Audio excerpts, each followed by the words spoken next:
This is Radio 4 of the BBC. Welcome again to Story Time. We now present Part 5 of Journey to the Center of the Earth.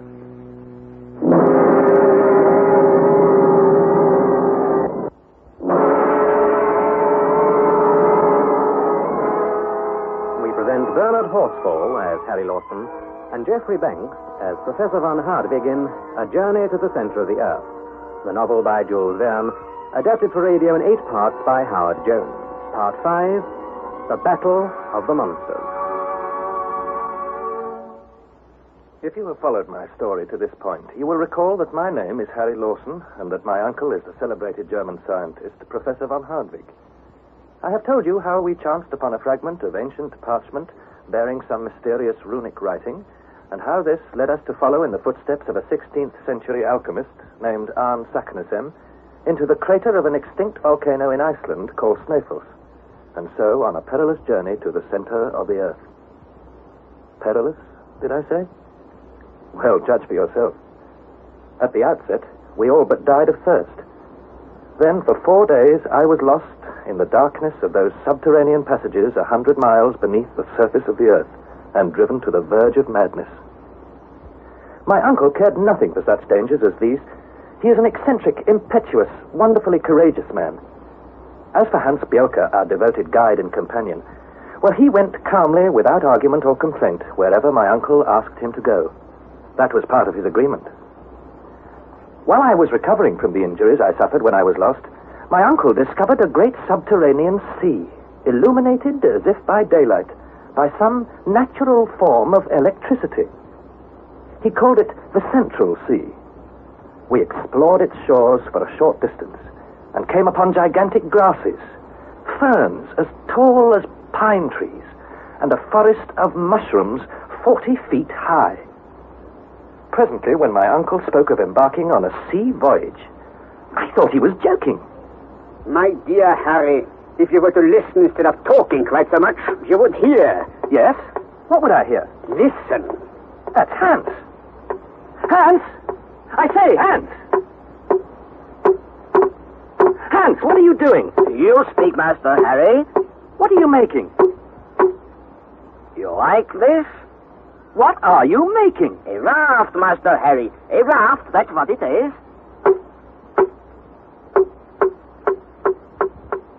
For some moments I was struck dumb with astonishment and awe. The half-finished raft was made from lengths of a very peculiar wood, and a great number of joints, boughs, and pieces were scattered on the sandy shore. My uncle, who had followed me, beamed with satisfaction. What you see, my boy, is fossil wood. Here is pine. Here is a species of palm of the northern region, all mineralized by the action of the sea. Then it must be as hard and as heavy as iron. It certainly won't float, Uncle. Indeed. Well, there's no proof like the proof of demonstration. I will throw a piece into the sea.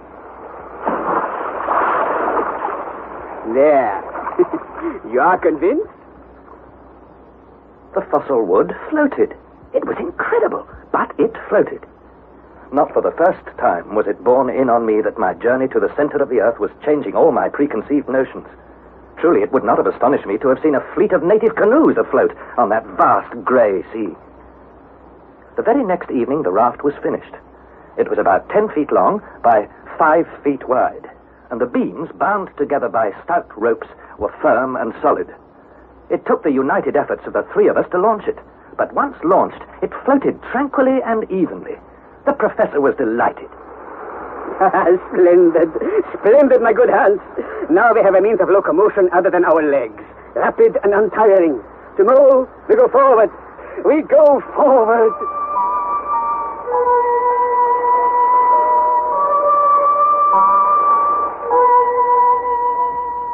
On the next day, the 13th of August, we rose early. Hans had fashioned a mast from 2 lengths of wood skillfully joined together and a yardarm from another piece of wood. The sail was a linen sheet, and we had no lack of cordage. I was forced to admit that our raft and equipment looked solid and seaworthy. At 6 o'clock in the morning, when the eager and enthusiastic professor gave the order to make ready, we carefully stowed on the raft all our food, luggage, instruments, weapons, and a good supply of sweet water which we had collected from springs in the rocks. Hans had ingeniously contrived a rudder which enabled him to steer the raft with ease. He took the tiller as a matter of course, and he soon proved himself as good a sailor as he was a guide. At a word from my uncle, I untied the painter. The sail was brought to the wind, and we moved swiftly seawards.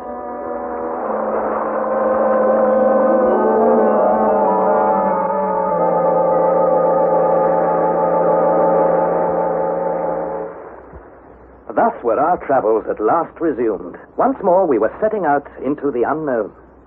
Just as we were leaving the little port where Hans had built the raft, my uncle, who was always very keen on naming newly discovered places, turned to Hans. What shall we call this place, Hans? Our stream, the Hansbach, was named after you. This sea I have called the Central Sea. But this place, where we have embarked on our famous and historical voyage... We call after Master Harry. Splendid. Then we shall name it Port Harry. Port Harry.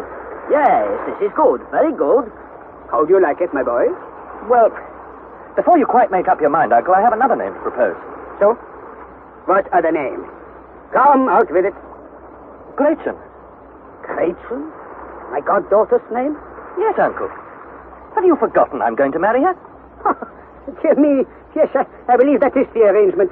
Port Gretchen will sound very well on our future map. Port Gretchen. This is good. Very good. Very well. Port Gretchen, let it be. Farewell, Port Gretchen. Farewell! Farewell! We left the shore with the wind blowing from the northward and eastward. We sped before it splendidly, and it seemed to me that the winds at that depth, 100 miles down, were much more powerful than winds at the surface. Such speed, such speed. If we continue at this rate, we shall cover at least 30 leagues in the next 24 hours. Already the northern shore was fading away on the edge of the horizon. To east and west, the shores separated more and more, leaving the open sea before us. Soon, I could see nothing ahead but the apparently limitless ocean. Huge dark clouds cast their grey shadows below, shadows which seemed almost to crush the water by their very weight. Silvery rays of light, reflected here and there on odd patches of the sea, brought out a luminous sparkle in the wake of the raft. Presently, we were wholly out of sight of land. Nothing could be seen save the sea around us. Without any distant point to focus my eyes upon, I could have fancied that we were motionless, except for the phosphorescent sparkle in our wake. About noon, we ran into a mass of seaweed. Never were seaweeds so gigantic or so wonderful as those of the Central Sea. We swept past specimens 3,000 to 4,000 feet long, looking like snakes stretching out far beyond the horizon. At last, night came, so the chronometer told us. But the luminous atmosphere was in no way dimmed, and whatever its true nature and cause, we realized that it was a phenomenon on which we could rely with absolute certainty. As soon as we had eaten our supper, I stretched myself at the foot of the mast and presently fell asleep. Hans remained motionless at the tiller. The wind being aft and the sail square, we ran steadily on. Almost as soon as we left Port Gretchen, my uncle had instructed me to keep a regular log of our daily navigation, with all the most minute particulars: wind direction, weather conditions, speed, distance covered, in a word, every detail and incident of this extraordinary voyage. From this log, therefore, I can tell the story of our adventures on the Central Sea. Friday, August the 14th. A steady breeze from the northwest. We are moving fast, straight before the wind. There is a coast dimly visible to leeward. Nothing to be seen ahead. The extraordinary intensity of the light neither increases nor diminishes. The weather is remarkably fine. That is to say, the clouds have risen to a great height and are light and fleecy, floating in an atmosphere like molten silver. Temperature, 32 degrees centigrade. You think there are fish in this sea? No, Hans, definitely not. No. Why do you think there are no fish? I think there might have been fish here once, just as there were animals on the seashores, but we saw no animals, only their fossil bones. Well, perhaps there are no fish, but perhaps also there are. We will see. Are you going to put a line down? Oh, yes. See, I have baited him with a little piece of meat, and now I throw him in. Now, we must wait and see. For a long time, we were disappointed. Then, at last, came a sudden, hard tug on the line. Hans calmly pulled it in. So, there are fish in this sea. Oh, yes. Oh, a splendid fish. Well done, Hans. It's a sturgeon, Uncle. Surely a small sturgeon. Wait a moment. Give me time to put on my spectacles. So, now pass the fish to me, Hans. Dear me, how he slept. Flat head, round body, bony scales, especially at the lower extremities. No teeth, highly developed pectoral fins, no tail worth speaking of. No, it is not a sturgeon, my dear boy. Not by any means. It belongs to a family which has been extinct for countless ages. There are remains of such a fish as this in the Devonian rocks. A fossil fish, Uncle? Is that what you mean? A living fossil fish? Yes. Oh, to hold a living specimen such as this, to hold it in one's hand is enough to make a naturalist happy for the rest of his life. It is of the order Ganoides, one of the family of Cephalospiders of the genus Pterychitis. But it is unique, even among fossils. Why unique? It is blind, my dear boy. Not only blind, but absolutely without organs of sight. Oh, Hans, go on fishing, I command you. See if you can catch more, and still more. Very good, master. I fish again. Hans baited the hook and threw it back into the sea. This subterranean ocean must have been tolerably well supplied with fish, for in 2 hours we took a great number of Pterychites, as well as other fish belonging to another supposedly extinct family, the Depterides. All, without exception, were blind. These unexpected captures enabled us to renew our stock of provisions most satisfactorily. Having discovered these fossil fish, I began to wonder whether we should discover some of those huge reptiles, regarded as extinct, but which scientists have reconstructed from bits of fossilized bones. I picked up the telescope and scanned the horizons. I examined every visible part of the sea. It was utterly and entirely deserted. I looked up at the strange and mysterious sky. It was as silent and as empty as the shores we had but lately left.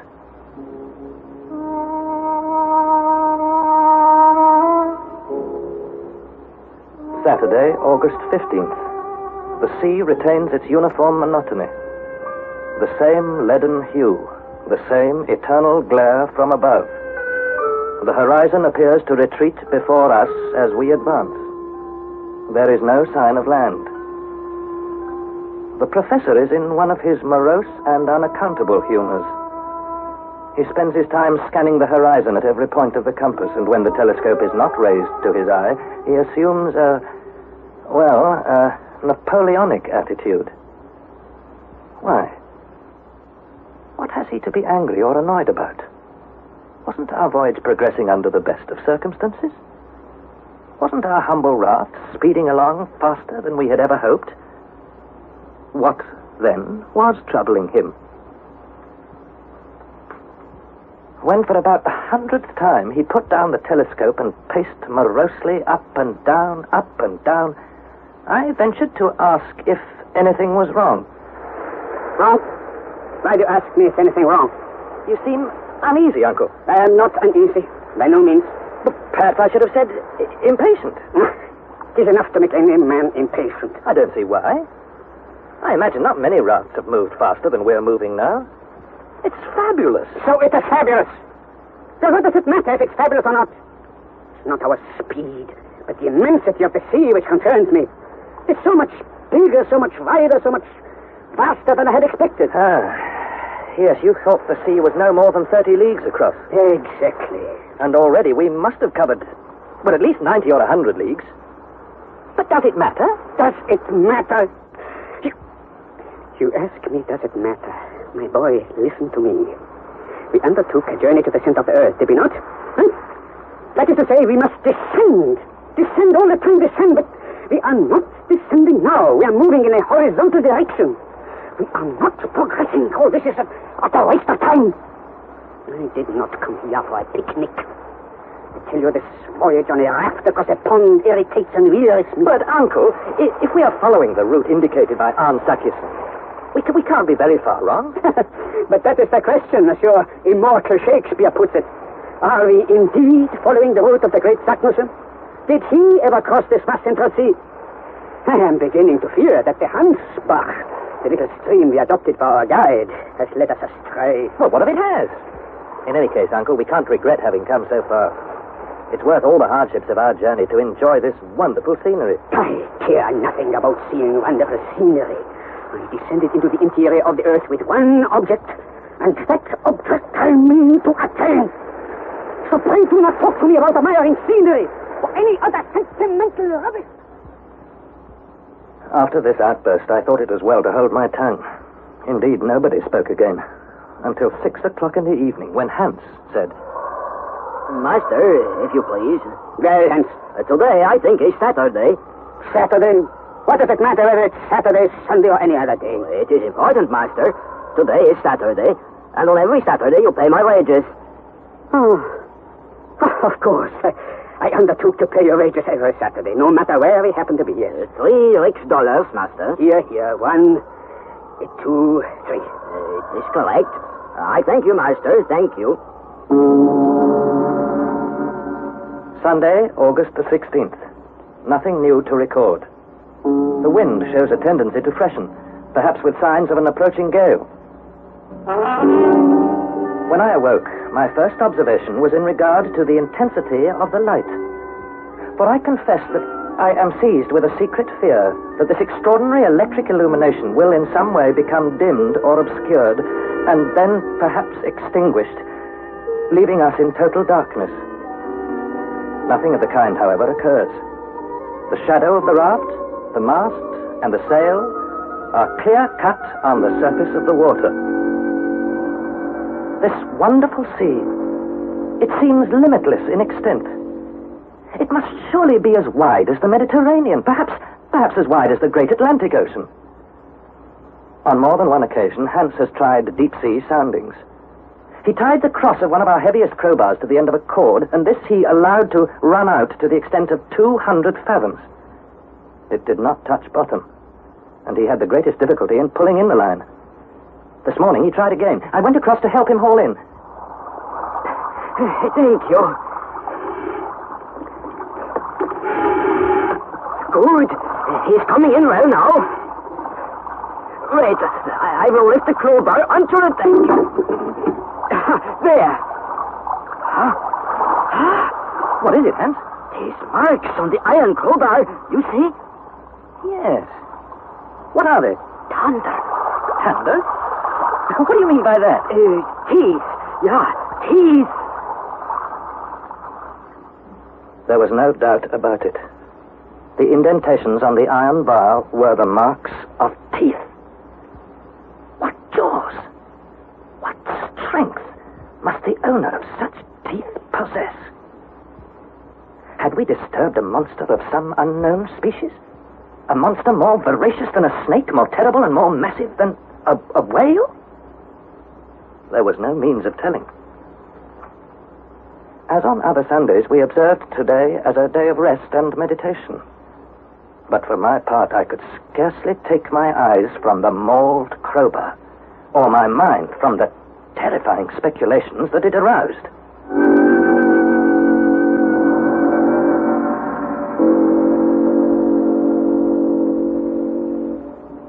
Monday, August 17th. I have been looking at the crowbar again, and truly I am terrified. Again and again I ask myself whether I am fated to face some gigantic reptile of ancient times. And again I answer, no. It doesn't seem possible. I just can't believe it. And yet these marks on the crowbar.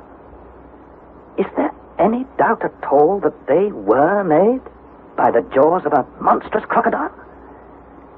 I fancy the professor in some measure shares my speculations, if not my fears, for after a close examination of the crowbar, he looked long and in all directions over this mighty and mysterious sea. What possessed him to leave the safe shelter of the land, I thought. Determined to be prepared for the worst, I examined our weapons and made sure that they were ready for use. My uncle watched me and nodded his head approvingly. Do I imagine it? there a movement? A swirling of the surface waters, indicating that something is stirring far, far below.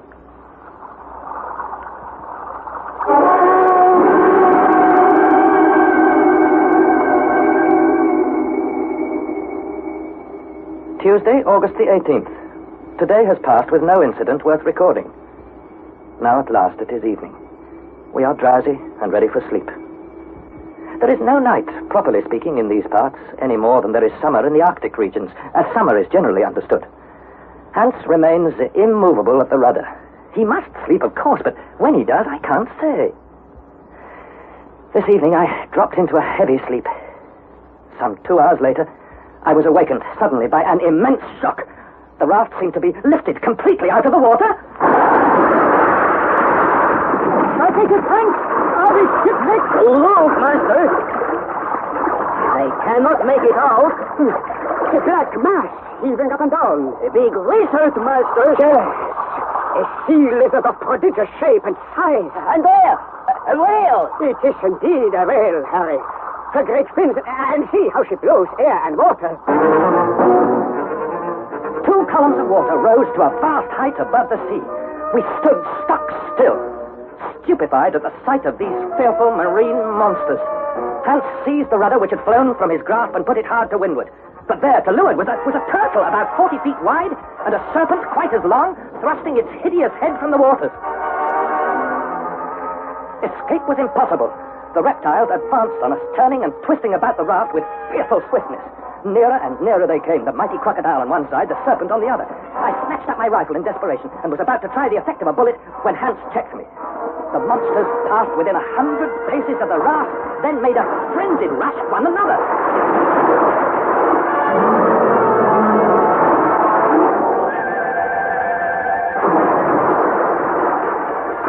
It seemed to me that the other monsters, the whale, the lizard, and the turtle, had joined this fierce and deadly struggle. I pointed them out to Hans, but he shook his head. No, I think it's best not to fire the gun, Master Harry. There are only 2 animals. Perhaps they do not see us. Only 2? But Hans is right. Hans is right, absolutely right. I can see clearly through the telescope. Note down what I tell you, Harry. The first monster has the snout of a porpoise, the teeth of, I will say, a crocodile, the head of a lizard. Such a description is apt to deceive us.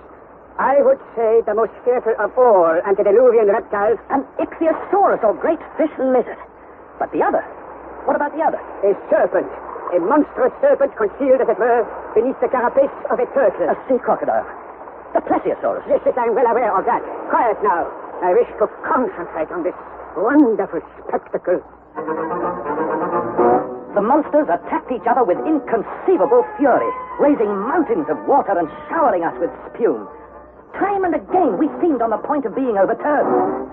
The combatants were joined together in a tight embrace so that I could scarcely distinguish one from the other. An hour passed. 2, 3 hours. Now the great beasts drew closer to the raft. Now they drew away. We crouched, ready to fire instantly, though I, for one, had no hopes we might wound them or scare them away. Suddenly, both monsters vanished under the waves.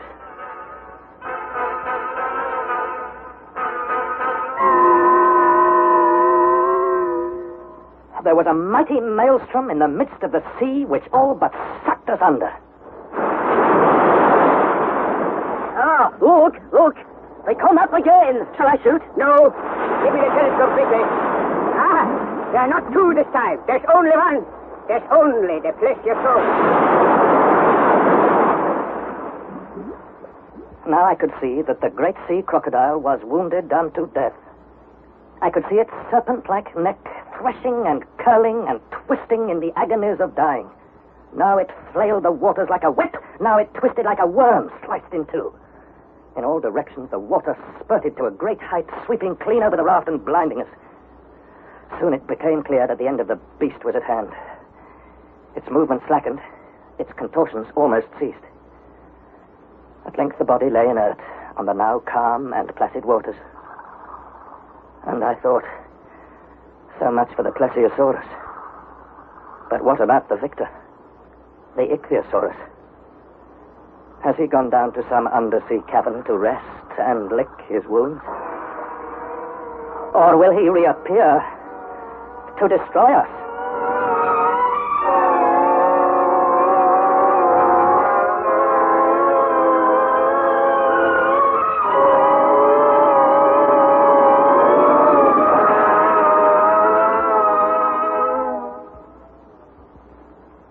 That was the 5th installment of A Journey to the Center of the Earth, adapted by Howard Jones from the novel by Jules Verne.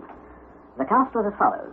Harry Lawson was played by Bernard Horsfall, Professor von Hartwig by Geoffrey Banks, and Hans Bjorke by John Daglish. It was produced in the north of England by Trevor Hill. You'll be able to hear the 6th installment of this serial at 5:25 next Thursday in Storytime on Radio 4, and that's called The Hurricane.